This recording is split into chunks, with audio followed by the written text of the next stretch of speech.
Hai Sobat Petualang, jumpa lagi bersama Ahot Magandi.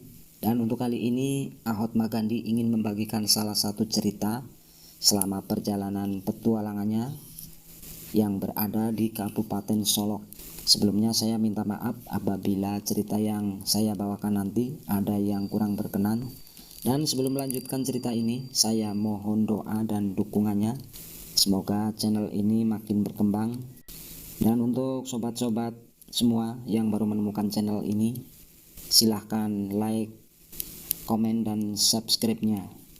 Dan saya ucapkan terima kasih untuk sobat-sobat yang sudah subscribe di channel ini.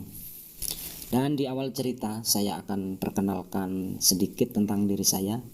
Saya berasal dari Kabupaten Tegal, Provinsi Jawa Tengah. Sebenarnya sebelum saya pergi merantau ke Solok, saya pernah merantau di Jambi dan juga pernah ikut kapal ikan tuna di sekitar Samudra Hindia. Setelah merantau di Jambi dan juga ikut kapal tuna, ternyata masih jauh dari harapan.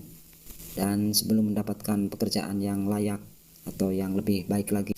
Dan selama sekitar 2 minggu saya bekerja sebagai kuli bangunan, tiba-tiba ada salah satu teman yang berasal dari satu kampung yang sama menghubungi saya, lalu dia bertanya-tanya tentang kabar dan bercerita kesana kemari.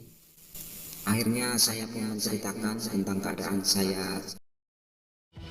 Lalu teman saya pun menawarkan pekerjaan yang sebelumnya belum pernah dapat pengalaman dari pekerjaan profesi yang teman saya tekuni, yaitu sebagai operator mesin simsho yang berhubungan dengan hutan, kebun, dan kayu.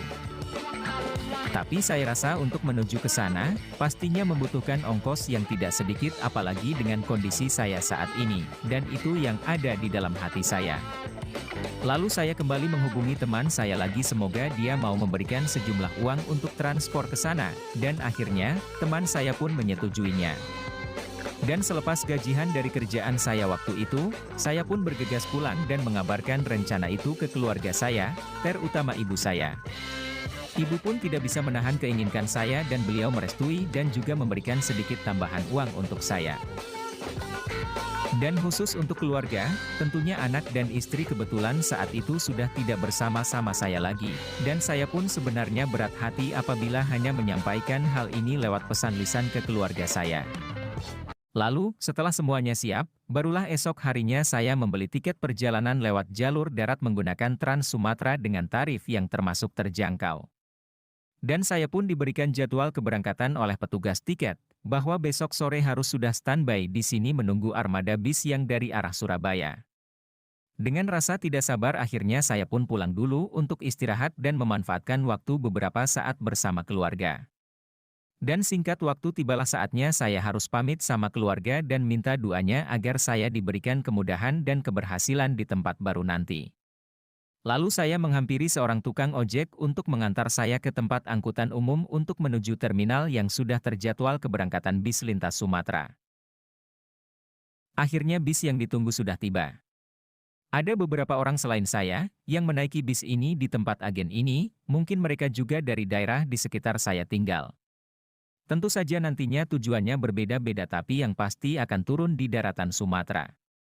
Menurut informasi perjalanan akan ditempuh dengan waktu 2 hari dan 2 malam, itu pun kalau tidak ada halangan. Perjalanan pun dimulai dan saya mulai beradaptasi dengan penumpang di sekitar apalagi yang duduk bersebelahan denganku. Karena ini pengalaman termasuk baru bagi saya pun harus menjaga sikap dengan baik demi kenyamanan dan keakraban selama perjalanan. Hai Sobat Petualang! Demi mempersingkat cerita, setelah melewati Jakarta lalu ke penyeberangan Merak Bakauheni, dan menikmati perjalanan melewati beberapa provinsi di Sumatera, akhirnya saya sampai di tujuan. Dan salah satu teman saya sudah menunggu di tempat, karena selama perjalanan beberapa kali kita komunikasi, lalu tanpa buang waktu teman saya pun segera mengajak saya untuk menaiki motor menuju tempatnya. Kira-kira jam 4 sore dengan cuaca yang cerah, saya ternyata sudah berada di tempat baru, yaitu di Kabupaten Solok yang indah, karena kebetulan tempat singgah temanku tidak jauh dari Danau Singkarak. Dan setelah proses penyambutan, malamnya saya disarankan istirahat lebih cepat, walaupun teman saya belum membahas kapan saya mulai bekerja. Ternyata besoknya, belum mulai bekerja, sehingga saya punya waktu untuk sekedar mengamati lingkungan di sekitar yang masih baru bagi saya. Ternyata kerja yang saya lakukan untuk sementara waktu adalah menjadi kernet operator Shinsho, dan saya menerimanya dengan senang hati, dan setelah beberapa minggu, akhirnya ada tawaran baru untuk saya, yaitu mengangkut kayu dengan memanggul di pundak karena lokasi yang banyak perbukitan, saya hanya berusaha, apapun pekerjaannya, harus dilakukan dengan baik, karena untuk mengeluh pun tidak ada gunanya. Karena apapun profesinya, pasti ada suka dukanya. Tapi, sangat bersyukur, masih banyak sukanya dibandingkan dukanya, karena saya bisa menikmati pengalaman baru, di tempat yang baru yang sangat memanjakan jiwa hobiku. Suasana alam yang indah, danau-danau, sungai yang masih banyak ikannya, hutan yang masih asri dan banyak habitat burungnya serta perbukitan yang permai. Wah, ini sangat membuat saya terkesan dan betah, walaupun pekerjaan saya terbilang susah payah. Hai Sobat Petualang, setelah saya menjalani rutinitas dan pekerjaan ini dengan penuh suka dukanya, tak terasa, ternyata saya sudah hampir 2 bulan di tempat ini, dan setidaknya sudah ada rasa nyaman karena saya termasuk orang yang suka bergaul dan mulai punya teman, walaupun saya harus menjaga sikap saya selama di tempat orang. Dan tentunya saya ucapkan terima kasih kepada teman-teman saya, bos saya, dan lingkungan di sana, yang sudah menerima saya juga memberikan pelayanan dan pelajaran berharga buat saya. Pastinya saya hanya bisa mendoakan semoga mereka semua sehat selalu, amin. Dan tak dipungkiri, saya pun kadang suka meminjam motor, beserta bensin jatah mesin Shinso untuk pergi ke tempat mancing, walaupun hanya kalau pulang kerjanya lebih cepat atau waktu hari Jumat untuk libur. Dan juga untuk bos saya. Terima kasih bos. Yang sudah simpatik dengan saya, dan sudah menawarkan pekerjaan yang mungkin sangat layak, tapi saya belum bisa menerimanya karena terus terang saya, tidak mau ambil resiko dengan mobil angkutan kayunya. Baiklah Sobat Petualang. Seperti biasanya, sebelum berangkat ke tempat kerja, sesudah sholat subuh saya dan teman-teman menyiapkan perbekalan makanan dan mengontrol peralatan kerja sebelum berangkat ke tempat yang sudah direncanakan. Tapi untuk kali ini, tempat yang akan dituju agak jauh dari biasanya dan berlokasi di perbukitan yang cukup lebat dan masih susah dijangkau kendaraan.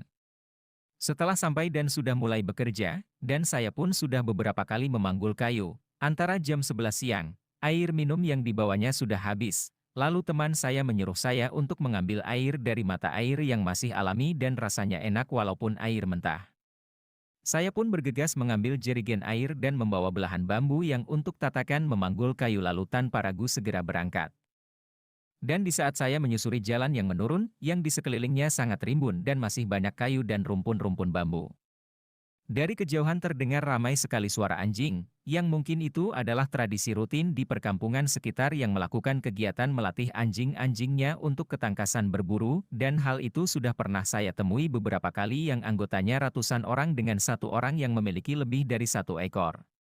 Saya pun tetap melanjutkan perjalanan dengan tenang, dan mungkin sekitar 15 menitan, namun tiba-tiba. Dari tebing jalan sebelah kanan terdengar suara sesuatu yang bergerak turun menuju jalan yang masih baru yang mungkin belum lama dibuat dengan alat berat dengan lebar 3 meter. Lalu saya berhenti sambil menunggu sesuatu yang bergerak turun itu. Tapi saya kaget ternyata yang muncul di hadapan saya adalah sosok yang belum pernah saya lihat sebelumnya. Setelah sampai di tengah jalan, sosok itu pun belum sempat menengok kiri kanan, padahal saya sudah memperhatikan dari tadi, lalu dia baru menoleh ke arah saya. Dan anehnya, saat itu saya biasa saja, dan saling menatap sekitar setengah menit dengan jarak yang cukup dekat antara 10 meteran. Dan waktu itu saya tetap di posisinya dengan belahan bambu di pundak dan jerigen air di tangan tanpa ada niat lari ataupun berteriak sebelum muncul pikiran lain-lain.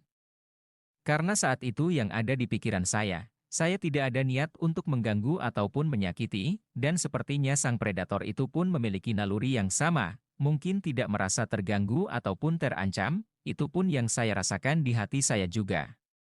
Sehingga setelah saling tatap beberapa saat, barulah sang predator itu berbalik badan dan pergi masuk ke rimbunan pohon bambu yang lebat.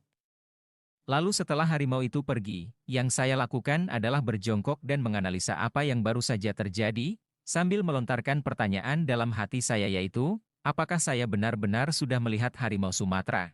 Apakah selain saya, orang-orang di sekitar area ini juga sering melihatnya? Selanjutnya saya berdiri dan mengamati di sekitar harimau tadi masuk ke rimbunan pohon bambu, lalu sambil berjalan, saya ambil batu dan kemudian saya lemparkan ke rimbunan pohon bambu tadi. Dan ternyata tidak ada reaksi. Setelah semuanya dirasa aman kemudian saya lanjutkan perjalanan ke arah mata air untuk mengambil air minum dengan jerigen. Setelah saya berhasil mengambil air, saya pun bergegas kembali ke lokasi tempat teman-teman saya bekerja, dan selepas kejadian itu saya tidak langsung menceritakan peristiwa pertemuan saya dengan harimau Sumatera tadi. Dan saya baru menceritakannya setelah beberapa hari dan setelah pindah lokasi. Tentu saja ada beberapa reaksi dari teman-teman saya setelah mendengarkan cerita saya. Tentunya ada yang percaya dan ada juga yang menyikapinya dengan bergurau, sambil berpesan agar selalu waspada dan berhati-hati di pekerjaan seperti ini apalagi kebanyakan lokasinya di hutan dan kebun, yang pastinya masih banyak hewan buas dan berbisa seperti ular. Hai sahabat petualang, begitulah cerita di kesempatan ini, dan mungkin lain kali bisa saya ceritakan pengalaman menarik lainnya. Sampai jumpa.